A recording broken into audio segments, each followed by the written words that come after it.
Hello ladies and mental Jen, and welcome to another replay cast. Today we are looking at the IS-7 on Paris. So Paris has been in the game for quite a while now, and I've formed a pretty decent opinion on this map. It's not a bad map per se, but at the same time, kind of half of the map is absolutely useless in contributing to the victory of your team.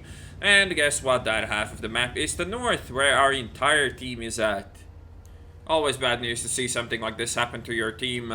It's just that on Paris, if you have a gun on your tank, you should go south. If the only exception is if you're playing some kind of light tank where south is not going to be just significantly better for you, like a 1390, they just can't do anything here. But as long as you have a reasonable gun on your tank, you should try to go south and just play with the big boys, because this, as long as you win this side of the map, it's really easy to just obliterate the entire enemy team. And here it's just me and this IS-4, and this IS-4 is not really conserving his health very well so far, but at the same time, I mean, he hasn't lost that much just yet. We can be pretty certain at this point that we are going to be losing this side, but the good news about the IS-7 is that it is reasonably mobile and quick to retreat. That was some shitty timing right there, but nothing I can really do about it. Pretty terrible position this actually, because we have to watch 3 angles at the same time with an IS-7. That is not really where you want to be in your IS-7, but at the same time, as long as they're not really pushing, we're kind of fine to be locked in this lock. Then again, our team is doing absolutely nothing, so the enemies can just do whatever they want here. If you see, our team is just, they sat there at the start, they know that everybody is here, and they still haven't started playing the game, which is rather annoying for me, but at the same time, there's nothing really we can do about it. So track the IS-7, tracked him again. Those 2 shots were really crucial there, took off half of the IS-7's hit points there. And as I said, this IS-4 is not really good at conserving his hit points. This is a very unlikely shot, and it doesn't go anywhere like we imagined. So now the T-30 has arrived. We still have that Leopard down there, but there's an IS-4 here as well. This is gonna become rather shitty really soon, so we have to try to think about an escape here, and that's exactly what we're doing. Not really the prettiest sight. I mean, I'm just flat out running away because there's nothing I can really do about it, but luckily we are driving the potato tank, where angling is just showing your ass and running away, because, you know, this skill-based gameplay right there. I really skillfully angled my ass towards that guy so he didn't pen me. I really should not be looking forwards now unless I want to turn in here, and I don't really want to do that, so that's a bit silly of me. But anyways, we get away on full health, and finally our rest of our team can join the battle for the Paris, really? Paris, whatever one of those, not the combined one. Anyways, now I have seen people use this position before. In theory, it is extremely strong because, you know, hull down IS-7 is impossible to beat. The bad news here is that Artie might get me, but I still have to take that chance. There's nothing I can really do about it. Artie could get me, and also if anybody flanks me on the left, I'm kind of fucked.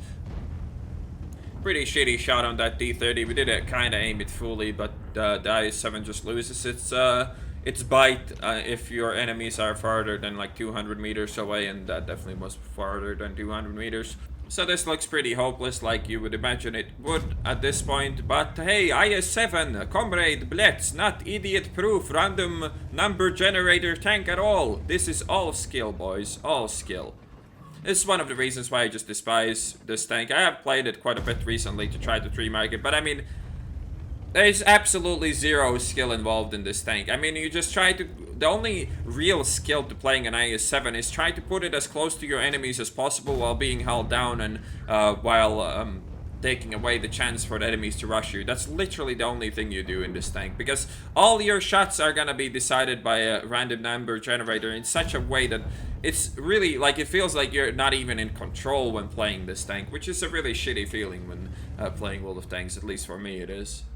And the same thing happens when you angle and try to bounce shots with this tank. I mean, half the time it doesn't even matter what the fuck you're doing, as long as, you know, the enemies just hit the black hole Russian armor and you just get tracked in the ass by a T-30. It doesn't really matter what you did before. So the IS-4 is a really shitty shot for me, as, you know, it's an IS-4. He's kind of hauled down. We did get 1 pen. It wasn't for 690, but it was a pretty good roll, nevertheless.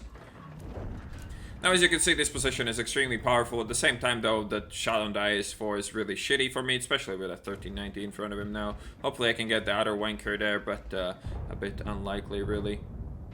So it seems that the enemy already has no shots on me here, since I haven't been shit on yet. So we are just gonna assume that he can't shoot me and not gonna be bothered to try to, you know, counter Artie by moving a lot, which would not make any difference. But anyways, the IS-4 is making a move. We do track him and do bounce 2 other shots. As you can see, it's really hard to dig this position out as long as you have some support, and we do kind of have some support. And now finally somebody actually managed to pen me in this game. Then again, we have to watch that left side. If the T30 Type 5 pushes, I really want to know about it, and I want to deal with that, and that is exactly what is happening right now. The Type fires at me, and the T30 backs away as he knows he's not really gonna have a good time there. Good news about the IS-7, you actually, again, idiot-proof turret, can look any other way and nobody can still fucking pen you, because, you know, that takes skill to look away from your enemies and show them the side of your turret.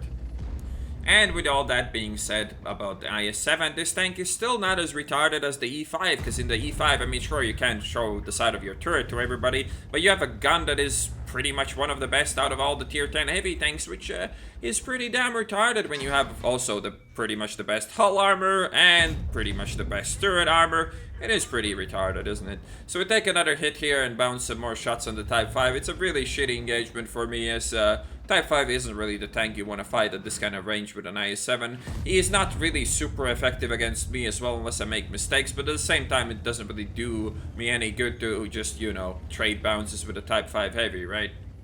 So I'm gonna try to look for a different angle here and see if we can shoot some of his friends, but is actually not gonna pay off very well, as he does get me right in the face. And also high rolls for 660. One thing you definitely notice in this tank is that your health pool becomes an issue the second you start losing any of it. And yeah, I mean, we're kind of stuck here now. We still have that IS-3 supporting, and now the Type 5 is making a move, which is kind of exactly what I wanted. Once he gets closer, once he shows those shoulder plates a bit better, we're gonna start nailing him, and he's not gonna really be all too happy about that either. Also, he can't really do anything to me here. So, I mean, he does have enough health to just fall back to his previous position, but we're gonna try our best to just shit on his hit points if we can. I don't really feel that confident because I'm not sure if I'm spotted or not, and if I get spotted and take another hit, it's pretty much game over at this point. But we do nail another one, and he will have to start thinking about falling back. I was not spotted there as well, so yeah, this position is really powerful against that position of his. Also, our IS-3 trooper is doing pretty well. I mean, he is penning that Type 5 probably more than I have been so far. I think I only penned 2 shots on that guy so far, and I've been shooting him for like forever. But yeah, the Type 5 is fucking off. The Basha is getting flanked by the E50M and the other guy as well, so that is probably not gonna last too long. The IS-7 peeks up on my right, but I still have to be worried about this Type 5 just trying to shit on me.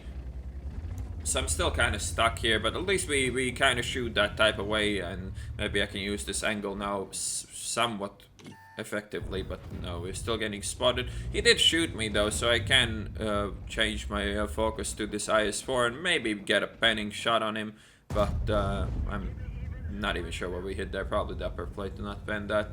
Anyways, the IS-4 seems to be going in aggressive. I'm just checking for this Type 5, but the IS-4 is gonna for sure be my next target. He's also shooting full heat, so don't really expect to bounce match here. But the thing about the IS-7 is, even if you are shooting heat, and if you do it poorly, you're gonna bounce, and an IS-4 has a terrible gun, and if you don't aim that shit, then you're gonna get punished for that for sure. The IS-4 dies in a place that gives me some cover as well. Maybe you can isolate the IS-7 instead of trying to snipe the Type 5. I could try to shoot HE at the Type as well, only have one, so I don't really feel like wasting that just yet. And now I'm trying to get the gun depression to work here, and I don't really want to take the shot in return as well, but I think the Scorpion is actually blocking the Type shot on me, plus he just fired anyway, so we're trying to get the gun depression here, and we do end up doing it in the last moment, and I have no idea how that bent. Fucking Russia, comrade. Fucking Russia. So the game is coming to an end. We are winning 12-11 at the moment, but they still have those 2 mediums, and if the Batchet is reloading, he is kind of dead there. So I'm gonna try to support him the type fall back enough for me to cross this as well. So I should have a pretty reasonable chance to get shots in to at least the E50M, if not the other guy. The Batshot isn't reloading, but he is failing to kill any one of them. I should be trying to focus the E50M and get the kill here, but at the same time, an E50M is so much worse of a shot, especially in that angle, than this guy in the open. So I go for the wide open shot instead and hope that I can pick up at least one of them before they get into cover, because fighting 3v1, which is what this is gonna look like if the IS-3 dies. But I do pick up the E50 and Artie picks up the 62A, so we only have APCR left and the IS-3 and Artie as our teammates. We are not a one-shot for the Type 5 and we do out-reload him, so we are pretty certain that we will be able to win this duel, and he is also coming this way. So we're just gonna set up a little ambush here and hopefully pick up the kill. His position is not that great if he can proxy me, but I don't think he did, so he drives in the open and we pick up the shoulder plate with APCR, and that's the end of that. Alright, so here's the end plate. 1937 experience with the premium, ace tanker, steel wool, and high caliber. 6,294 damage done, 1,490 assisted, as well as 5,830 blocked by armor. And at the end, we picked up 4 kills and got 1,291 base experience with that game.